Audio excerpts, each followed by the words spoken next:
Sila pala ang mga lalaking dumaan sa buhay ni Bea Alonzo. Number 1, Miko Palanca. Naging boyfriend noon ni Bea si Miko, taong 2008 nang sila ay magkahiwalay. Isa raw sa naging dahilan ay ang agwat ng kanilang edad. 10 years kasi raw ang agwat nila.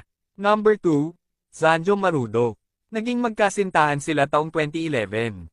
Tulad ng ibang mag-couples ay nakaranas din ng hindi pagkakaunawaan si Zanjo at Bea. Taong 2015 nang umugang ang balita na naghiwalay na sila. 2016 nang kumpirmahin ni Zanjo na hiwalay na sila ni Bea dahil hindi na raw magkatugma ang oras nila at wala ng panahon sa isa't isa. Number 3, Gerald Anderson. 2016 nang maging official ang relasyon ni Bea at Gerald. Nagkahiwalay sila taong 2019 dahil umano sa third party.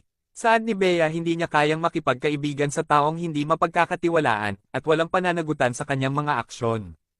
Number 4, Dominic Roque.